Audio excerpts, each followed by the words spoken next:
이번 전세 사기 이 사건들을 보면서 공인중개사의 책임과 처벌을 아주 강화해야 한다고 생각을 합니다. 본인이 공인중개사인데. 제가 공인중개사지만 벼랑간 주식 부동산으로 부자 되는 이야기 별주부전 얌입니다. 벅샤입니다. 안녕하세요. 절들입니다.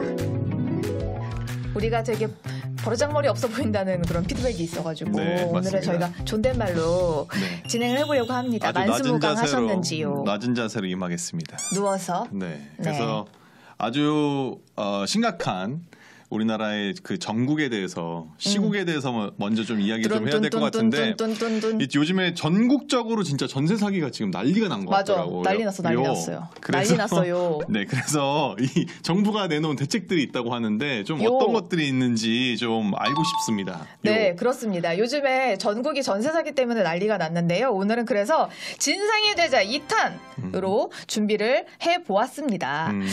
요즘 전세 사기 때문에 정부에서 대책들을 좀 많이 내놓고 있는데 이게 계속 업데이트가 되고 있어가지고 아마 오늘 제가 말씀드리는 거 이외에도 많이 나올 수가 있어요. 근데 여태까지 나온 것들을 제가 공인중개사로서 한번 평가도 조금 해보고 이게 어떤 건지. 지금 나라가 사서 임대주택을 놓겠다라는 그런 이야기가 나오고 있는데 이게 약간 형평성 문제가 제기가 되고 있어요. 그러니까 이제 문제가 발생한 건물을 그러니까 집을 나라가 사겠다. 그래서 임대로 주겠다. 그럼 나라가 갑이 되겠다는 이야기네요. 아니 근데 뭐 도와주기는 도와주겠다는 얘기예요. 근데 저는 이거는 좀 괜찮은 것 같기는 하면서도 약간 형평성 문제가 있을 것 같기는 해요. 왜냐하면 제가 경매에 굉장히 관심이 많아가지고 평소에도 대법원 사이트 가서 경매 물건들을 되게 많이 보거든요. 근데 그럴 때 보면은 대부분 대항력 없는 임차인들이 있는 경우가 되게 많아요. 후순위 임차인들이 있는 경우가 많아요. 근데 그 경우가 거의 다 이렇게 전세 사기라고 하기는 좀 뭐하고 이렇게 선순위들이 있는 집에 잘못 들어가는 경우들이거든요, 거의. 그러면은 대부분 이번 전세 사기 당하신 분들이랑 거의 비슷한 경우예요. 그럼 이 전세 사기 당하신 분들뿐만 아니라 그런 분들 다 구제를 해줘야 되는 거 아닌가? 그렇죠, 맞네요. 그 말씀이 맞는 게 실제로 지금 뭐 예를 들면 뭐 동탄에 A 씨가 뭐 500채를 가지고 있었는데 이 사람이 사기를 쳤다. 그러면 이 사람에 대해서만 지금 뭐 일종의 구제를 해줄 건지 아니면 그 옆집에 B 씨였는데 이 사람은 10채 사기 쳐가지고 전세 사기가 났는데 그럼 이 사람은 그럼 빼줄 건지 이 사람도 넣어줄 건지 어디서부터 전세 사기인 건가 이거를 어디서부터 어디까지를 전세 사기라고 할 것인가 피해자도 차별을 당하는 건가 이런 면에 있어서는 저는 형평성에 문제가 좀 있을 거라고 생각이 들어요. 기준을 정하기가 굉장히 어렵겠네요. 그리고 그 우선 매수권을 준다는 얘기도 지금 나오거든요. 원래는 공유자라고 해가지고 공유자 우선 매수권이라는 게 있었어요. 원래 만약에 저랑 만약에 벅셔가 부부였다면은 그 집을 공동으로 가지고 있었을 수 있잖아요. 그러면은 이 둘이 헤어졌어요. 나중에 이혼을 해가지고 헤어졌는데 부부가 공동으로 가지고 있다가 한 명이 뭐 경매를 당했어요. 돈을 빌렸다 못 갚아가지고 그러는 경우에는 이 공유자가 우선 매수를 할 수 있는 우선 매수권이 있는데 이번에는 이제 살고 있는 사람한테 우선 매수권을 준다는 거예요.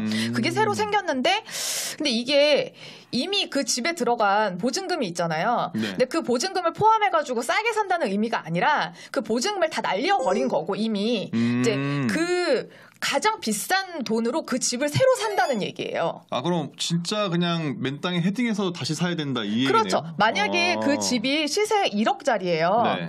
그러면 이 사람이 만약에 이 집에 9천만 원의 보증금을 내고 들어가서 지금 살던 중이었어요. 그러면 이 9천만 원 그냥 없어진 거고요. 이 사람은 그 집의 최고 낙찰가가 1억이라고 하면은 이 1억을 새로 주고 들어가야 되는 거예요. 그러면 이 사람은 총 얼마를 주고 이 집을 사는 걸까요? 1억 9천을 주고 사는 거예요. 이거 엄청 비싸게 주고 사는 거여서 저 같으면 이 집 안 사요.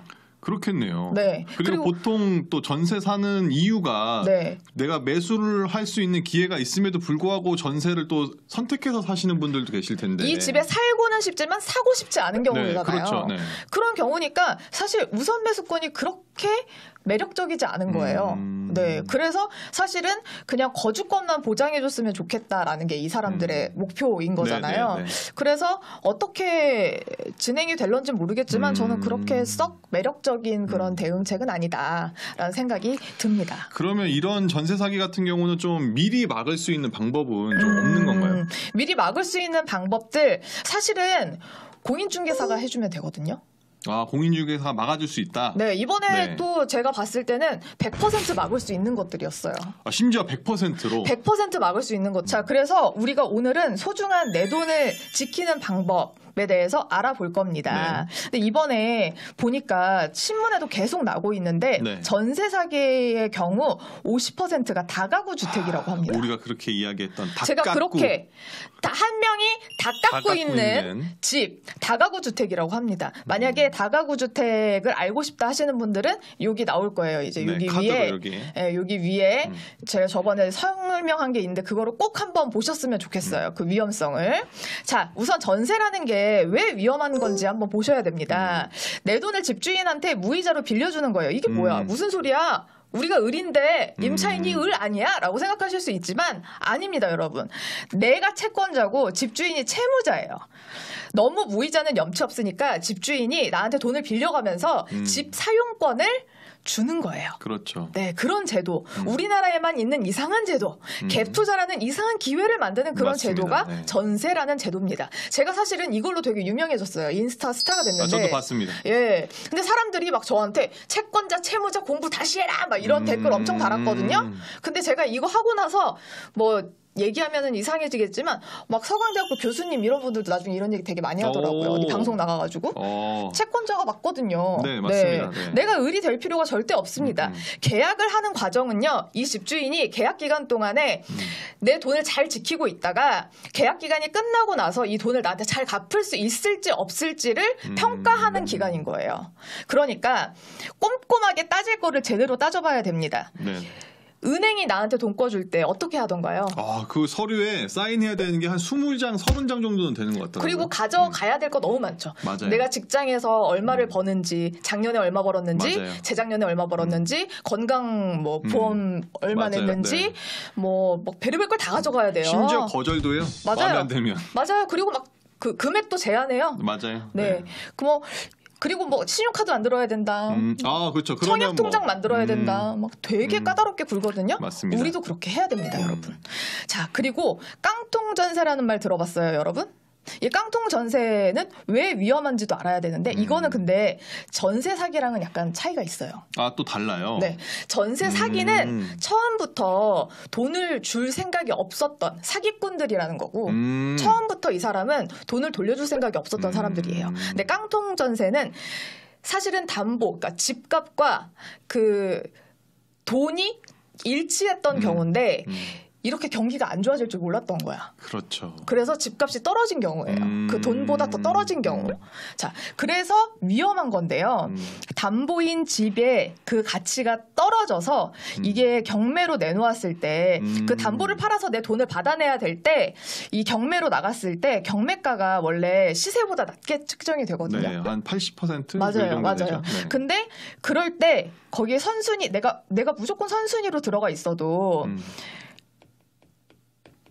선순위로 들어가 있어도 그런 경우에는 선순위 임차인에게는 100% 그 돈을 다 돌려줘야 되거든요. 네. 낙찰 받은 사람이요. 네. 그 집값과 달리 또 물어줘야 돼요. 그렇기 때문에 그 집은 낙찰이 안 돼요. 만약에 이 집이 1억으로 돼 있어요.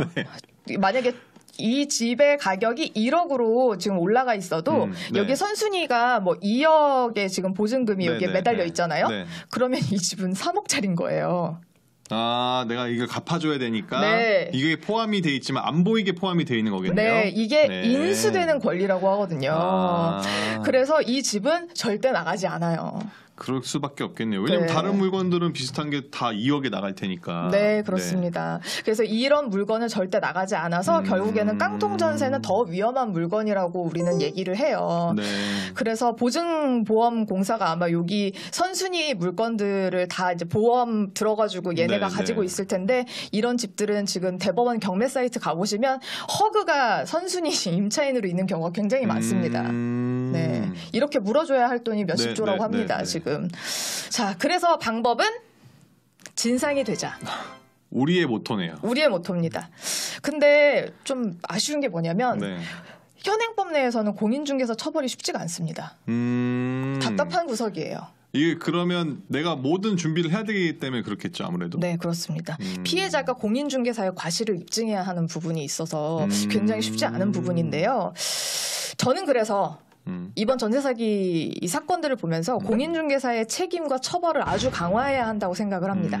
본인이 공인중개사인데. 제가 공인중개사지만 저 너무 답답한 거예요. 왜냐면 네. 공인중개사가 이번에 그 막 500채 1000채 막 이런 가족들을 공인중개사만 잘했어도 다 막을 수 있었던 거거든요. 그 사람들 양심만 챙겼어도 양심에 털만 안 났어도 다 구할 수 있었고 이번에 목숨 잃으신 분들 3분 다 구할 수 있었거든요. 그래서 지금은 자격 취소를 하거나 네. 자격 정지 정도로 그냥 끝나요. 네네. 근데 제가 저번에 말씀드렸듯 이 사람들은 지금 몇백억 몇십억 들고 튀었거든요. 네네. 그러면은 공인중개사 안 하고 말지 차라리 자격 취소 안 무섭거든요. 그렇죠. 다른 데 가서 떵떵거리면서 살면 되니까. 그러니까요. 폐업하고 그냥 튀는 경우가 굉장히 많고요. 민사 책임 외에 저는 형사 책임까지. 이게 원래 철저히 지금은 형사 책임이 없다는 말씀이네요. 그러면. 그렇죠. 그냥 사기나 아니면 이번에 왜 범죄 조직으로 해가지고 다 잡아 넣는다고 그랬잖아요. 그렇게 걸려서 들어가지 않는 한에는 지금까지는 뭐 피해자가 책임을 입증하지 않는 한은 이 사람들이 그냥 돈도 안 물어주고 그냥 배째를 하고 있었던 거예요. 전 그래서 앞으로 책임 처벌 강화를 해야 된다. 왜냐하면 의식주, 사람의 3대 필요 요소 아니겠습니까? 주를 맡는 전문가로서의 책임감을 가져야 된다고 저는 생각합니다. 이게 사실 이 법적으로 입법을 해야 되는 문제가 네. 들어가면 이제 국회에서 사실 입법을 해줘야 되는 건데 네. 국회는 사실 굉장히 그 큰 조직, 단체에 약하거든요. 사실. 맞아요. 근데 중개사 단체가 있어요. 목소리가 굉장히 크기 때문에 그런 쪽에 눈치를 굉장히 많이 보는데 이거를 유일하게 무마시킬 수 있는 게 국민 여론입니다. 맞아요. 이번에 진짜 여러분이 목소리를 모아주셔야 돼요. 공인중개사 이 사람들 진짜 시험 보고 너무 많이 생성된다라고만 이렇게 얘기를 해주지 마시고 이 사람들 진짜 처벌 강화해야 된다는 얘기를 꼭 많이 해주셔야 됩니다. 자, 그래서 우리가 이제 적지 않은 중개 수수료를 내는 이유가 있지 않겠습니까? 자, 그런데 여러분 맨날 갈 때마다 괜히 중개사 앞에만 서면 내가 되게 작아지는 느낌이 드실 겁니다. 이래도 되나? 저래도 되나? 그 우려할 진짜. 부분들에 대해서 제가 오늘 답을 다 가져왔습니다. 알고 보니까 계약자가 집주인이 아니면 어떡하죠? 라는 그런 궁금증이 있을 거 아닙니까? 네. 자, 제가 했어야 되는데 네. 눈치를 못 챘군요. 대법원 판결을 제가 가져왔습니다. 대법원 판결이에요, 여러분. 자, 중개업자는 선량한 관리자의 주의와 신의 성실로서 매도 등 처분을 하려는 자가 진정한 권리자인지 여부를 조사 확인할 의무가 있습니다. 이건 대법원 판결이에요. 대법원 판례상으로도 중개업자의 의무가 정확하게 적혀 있네요. 네, 이건 의무가 있기 때문에요. 이건 중개사가 꼭 해야 하는 겁니다. 그러니까 아까 처벌 책임 강화할 필요가 있다고 그랬죠. 그렇네요. 강화를 하기만 하면 되는 겁니다. 이건 이미 대법원 판례가 있어요. 대리인과 계약을 했어요. 어쩌죠? 이런 경우 되게 많죠. 집주인이 안 나오고 대리인이 나오는 경우가 있어요. 자, 대리인이 진정한 대리인인지도 확인할 주의 의무가 있다. 이게 중개업자가 네. 저도 이렇게 계약했거든요. 네, 이것도 확인할 의무는 중개업자에게 있어요. 네. 근데 뭐 다 갖고 오긴 하시더라고요. 네, 갖고 근데 와도 어쨌든 그거를 정확하게 확인을 해야 된다. 네, 이것도 속아서 하는 경우 있거든요. 중개업자도. 근데 이것도 중개사 책임이다. 네. 네. 중개 수수료를 안 받았는데도요?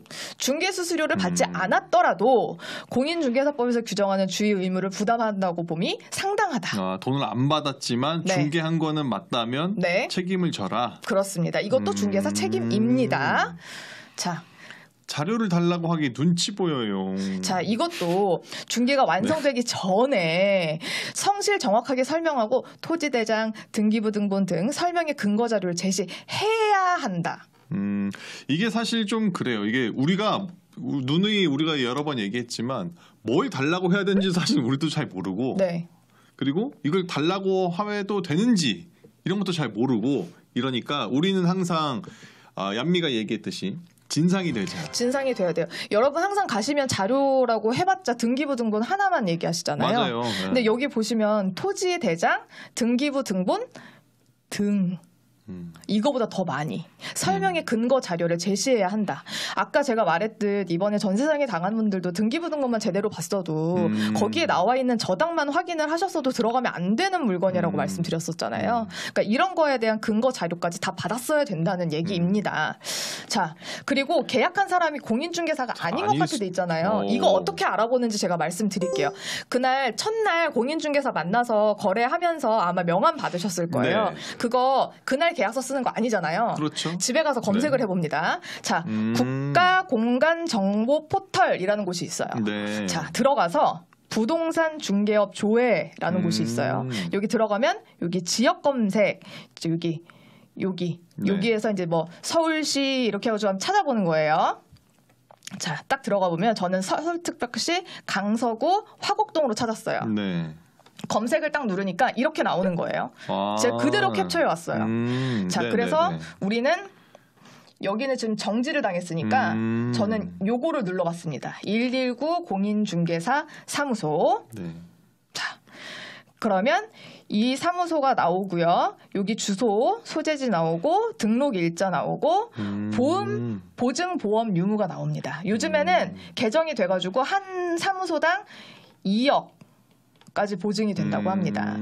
그리고 여기 이게 되게 중요해요. 소속 공인 중개사 및 중개 보조원 여부가 되게 중요한데요. 여기 일반 공인 중개사 오용숙 님이 계시죠. 이분이 소속 공인 중개사라는 얘기예요. 그리고 이분이 대표 공인중개사라는 얘기인데 내가 받은 명함에 네. 이 2명 이외에 다른 사람의 이름이 써져 있었다. 그러면 보조원이다. 아니라는 얘기예요. 아, 보조원도 아니다. 보조원 아니에요. 여기 등록된 보조원이 그러네요. 아니라는 얘기예요. 여러분 아시겠죠? 이 정도 힌트 드렸으면 여러분 눈치채셔야 돼요. 그 사람은 여기에 등록된 보조원이 아니다. 그러면 이 자격도 없을 수도 있겠네요. 없는 거죠. 없을 확률이 높겠네요. 없는 거죠. 그리고 진짜 중요한 건 여러분 만약에 이 오용숙님이랑 오늘 거래를 했어요. 근데 계약서를 쓸 때는요. 이 오용숙님이랑 계약서를 쓰면 안 돼요. 여기 있는 조동현님이랑 계약서를 써야 됩니다. 그날 갔을 때 서명과 도장을 찍을 때는 이 조동현님과 써야 돼요. 이게 법입니다, 여러분. 이 대표가 지켜보는 앞에서 계약서를 쓰는 게 계약서를 쓸 권리는 조동현님만 있어요. 이 공인중개사 법상으로는 네, 대표만 쓸 수 있습니다. 네, 이거 꼭 아셔야 돼요. 알아가네요. 네, 이거 꼭 여러분 갔다 와서 꼭 한번 검색을 해보셔야 됩니다. 자, 그래서 결론은 저는 공인중개사 처벌법을 강화하자. 전 이런 여론을 여러분들이 꼭 생성을 해주셨으면 좋겠습니다. 사실 변호사도 소송 졌다고 해서 책임을 지지 않잖아요.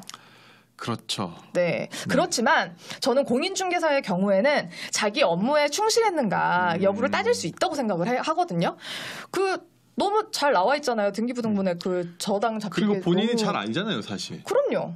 보통 동네에서 보통 토박이 분들이 많이 보통 하시고 네. 그 주변 사람들을 많이 아시는 분들이 특히 더 이런 직업을 많이 가지시기 때문에 네. 오히려 그래서 잘 알기 때문에 그만큼의 책임을 좀 그리고 또 이게 비싸잖아요, 사실 수수료가. 중개 수수료 너무 비싸죠, 솔직히. 그러니까 저는 이번 전세 사기에 가담해서 피해자 기망했는지 여부는 너무 쉽게 나올 수 있는 부분이라고 생각을 하기 때문에 저는 처벌 정말 강하게 해야 한다고 생각합니다. 근데 그거에 발맞춰서 책임만큼 권리도 부여해야 한다고 생각을 합니다. 그렇죠. 네, 그게 무엇이냐? 신용정보 시스템 등을 통해서 이 사람의 세금 체납 정보를 알 수 있게끔 개인 공인 중개사들의 그 권리 관계를 좀 알 수 있게끔 그런 권리도 좀 부여를 해줬으면 좋겠고 또 공인중개사법 개정안도 좀 빨리 좀 개정을 해주셨으면 좋겠어요. 대신에 처벌도 좀 강화해서. 이 개정안이 이걸 열람할 수 있도록 하는 내용을 담고 있는가 보네요. 지금? 맞습니다. 지금 세금 체납 정보나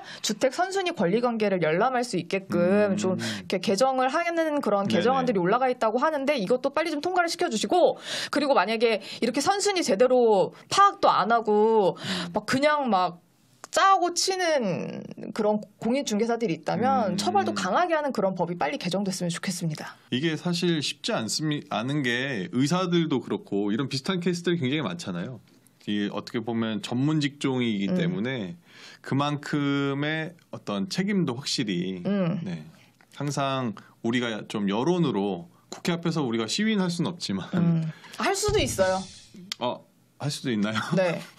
양미가 이끌어 가시나요? 네. 알겠습니다. 기대하고 있겠습니다. 처벌하라! 처벌하라! 공인중개사를 처벌하라. 네. 벼랑간 주식 부동산으로 부자 되는 이야기 별주부전이었습니다. 여러분 고맙습니다. 감사합니다.